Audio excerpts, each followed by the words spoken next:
मित्रों, नमस्कार। आज एक बार पुनः मैं अपनी बात रखने के लिए उपस्थित हुआ हूँ और क्योंकि मैं राष्ट्रवादी हूँ, राष्ट्र से प्रेम करता हूँ, राष्ट्र की बात लिखता हूँ।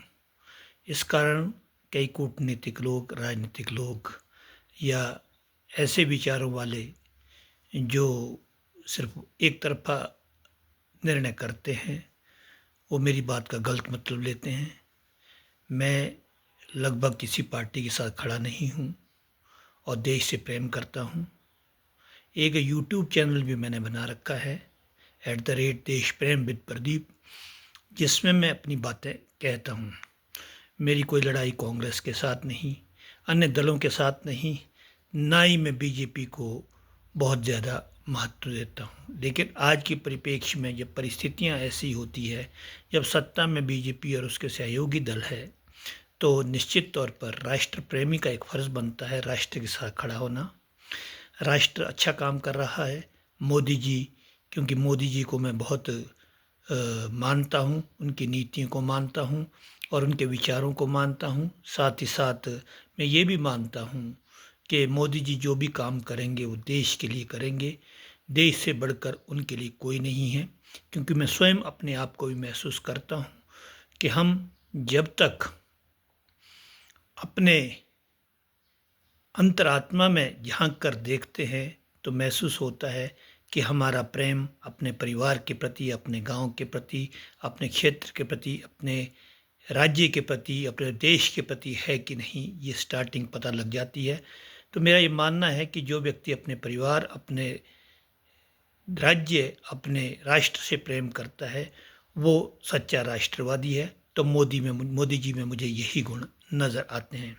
आजकल आपने देखा होगा, मैंने पहले वीडियो में भी कहा था कि एक बात लगी हुई है कि ट्रंप ने भारत और पाकिस्तान के बीच सुलह समझौते की बात की। उन्होंने कहा कि व्यापारिक जो समझौते हैं उसके कारण ये जो कन्फ्लिक्ट था बिटवीन पाकिस्तान एंड भारत, उसको उन्होंने सुलझाया। हो भी सकता है, नहीं भी हो सकता। अभी आज मैं देख रहा था, प्रधानमंत्री मोदी ने बात की, विदेश सचिव ने उनकी बातचीत के बारे में कहा, तो उन्होंने स्पष्ट बता दिया कि हमारे पाकिस्तान और भारत के बीच कोई तीसरे पक्ष की कोई भूमिका नहीं होगी।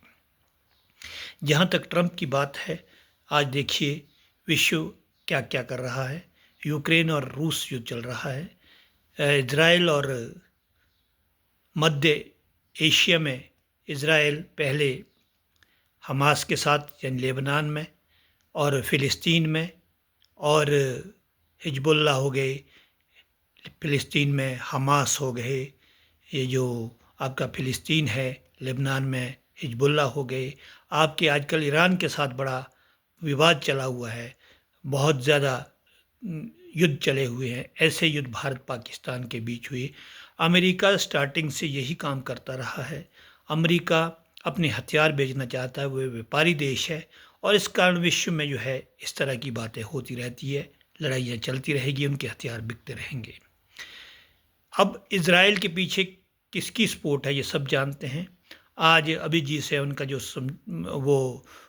सम्मेलन कनाडा में हुआ, उसमें भी उनने स्पष्ट तौर पर ईरान को ही दोषी ठहराया, इजराइल को इसके लिए दोषी नहीं ठहराया। युद्ध विराम की कोई बात उनने नहीं की। अब हम आते हैं अपने आंतरिक मुद्दों पर। हमारे अभी जयराम रमेश जी का बयान सुन रहा था मैं। जयराम रमेश जी कहते हैं कि भाई मोदी ने कड़ी झप्पी नहीं दी ट्रंप ने मोदी जी को, और ये किस बात का सूचक है कि भाई हमारी कूटनीति फेल हो रही है, विदेश नीति हमारी फेल हो रही है। मैं छोटी छोटी बातें जानता हूँ, मैं पूरी बातें नहीं जानता, लेकिन फिर भी कुछ बातें मुझे पता है।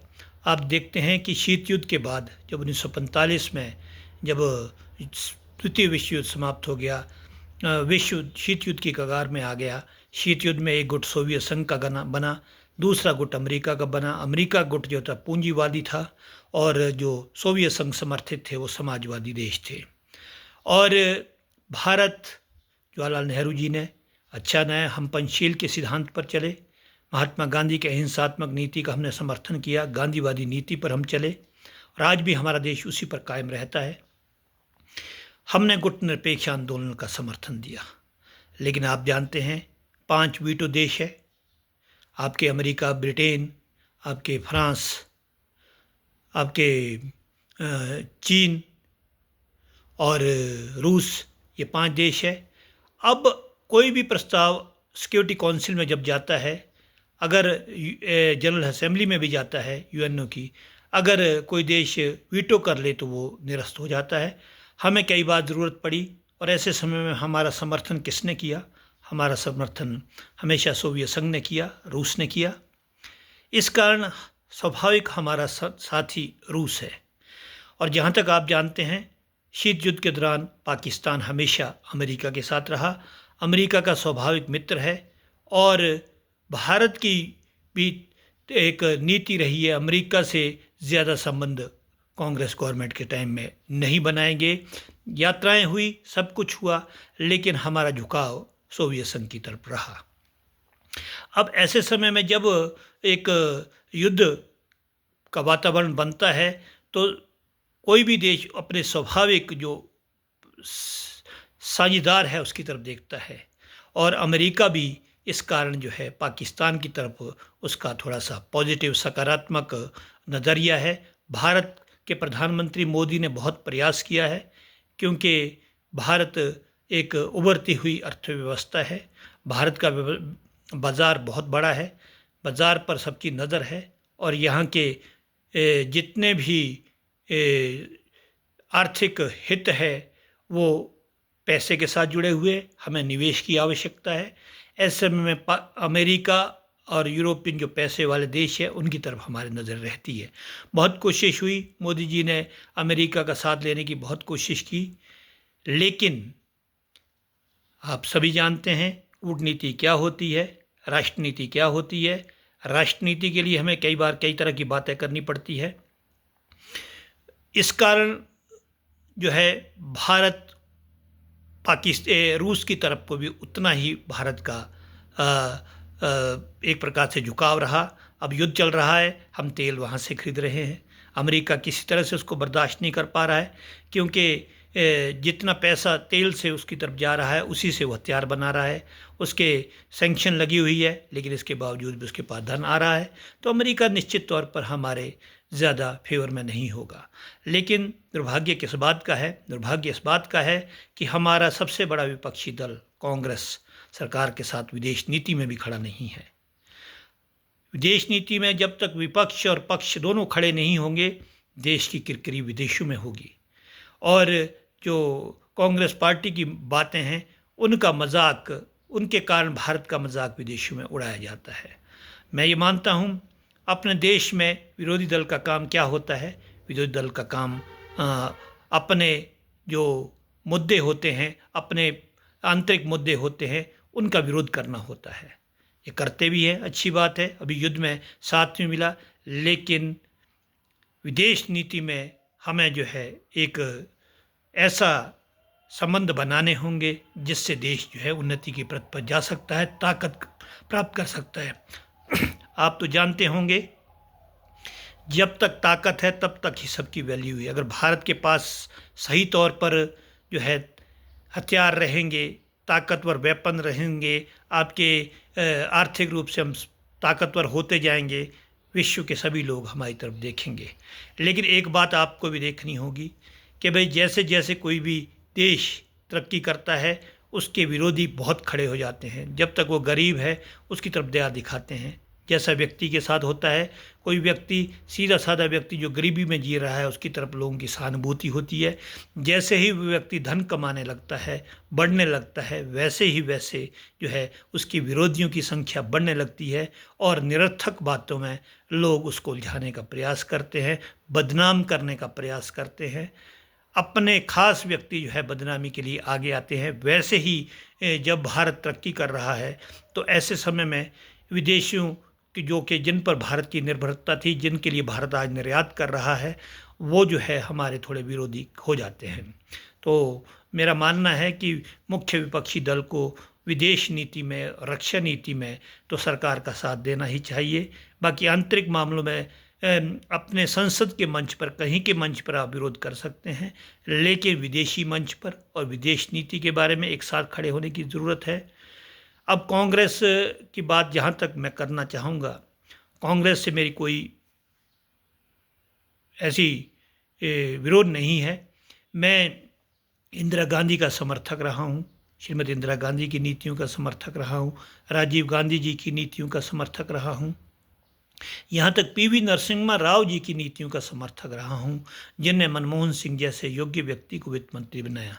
लेकिन जैसे ही मनमोहन सिंह प्रधानमंत्री बने, उनमें जो है वो उसका समर्थक मैं नहीं रहा हूँ, क्योंकि देश की प्रधानमंत्री जैसी बड़ी पोस्ट पर वही व्यक्ति बैठना चाहिए जो किसी पार्टी का स्वाभाविक रूप से नेता माना जाता है। अगर कोई उसको चलाने की कोशिश करता है, ऐसे वो कठपुतली बन के रह जाता है। तो मनमोहन सिंह जी मान्य बहुत बड़े वित्त विशेषज्ञ थे, उनको मैं सादर प्रणाम करता हूँ, नमन करता हूँ। उनको आर्थिक विशेषज्ञ के रूप में देश के अर्थव्यवस्था को सही ढाल देने के लिए उनको नमन करता हूँ, लेकिन प्रधानमंत्री के लिए मैं उनको जो है इतनी मान्यता नहीं देता। अच्छे आदमी थे, बहुत साधारण स्वभाव के थे और विनम्र आदमी थे, लेकिन मेरा मानना आज भी रहेगा कि उनको प्रधानमंत्री ऐसे पद को स्वीकार करना नहीं चाहिए था। फिर भी चलिए, जो हुआ सो हुआ। अब आज की डेट में मनमोहन सिंह को अगर पाकिस्तान के प्रधानमंत्री जब नवाज शरीफ ने गाली दी थी, उस वक्त मोदी जी ने कहा था कोई भी व्यक्ति इस देश का जो है बड़े पद पर बैठे हुए हमारे प्रधानमंत्री को गाली नहीं दे सकता। तो हमारे को ऐसा बनना पड़ेगा। यहाँ विरोध, अब सत्ता से बाहर कांग्रेस हुई है, सत्ता में अगर वापस आना है तो उसको सकारात्मक नीतियाँ बनानी होगी। अब ऐसे ऐसे लोग बैठे हुए हैं, बड़े नेताओं के जो जुमावड़ा कांग्रेस में लगा हुआ है, जयराम रमेश जैसे, रणदीप सिंह सुरजेवाला जैसे, दिग्विजय सिंह जैसे, जिनका अब जनाधार समाप्त हो चुका है, और वो लोग कांग्रेस को गाइड करते हैं ताकि चापलूसी करके उनको जो है वो जो है कांग्रेस मजबूत करे। लेकिन कांग्रेस ऐसे मजबूत नहीं होती। कांग्रेस उनसे मजबूत होगी जो ज़मीनी नेता है। ज़मीन नेताओं की कमी कांग्रेस में नहीं है।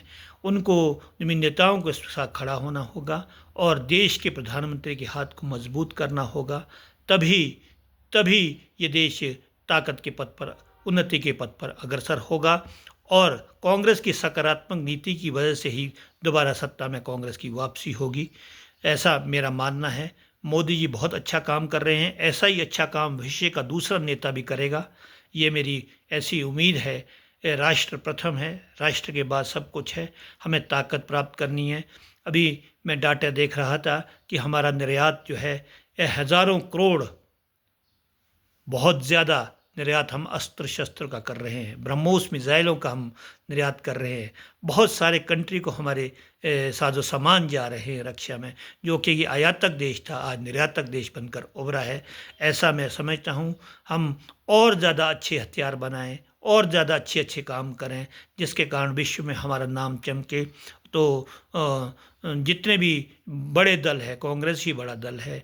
बाकी दलों की इतने महत्व कोई भी विदेशों में भी नहीं देता, कांग्रेस को महत्व मिलता है। तो कांग्रेस को अपनी नीतियों में बदलाव करके राष्ट्र हित में काम करना होगा और मोदी जी के हाथ को मजबूत करना होगा। और देश में, चाहे आपको तो पता है, देश में डेमोक्रेसी में आपको अपनी सत्ता वापसी करनी है।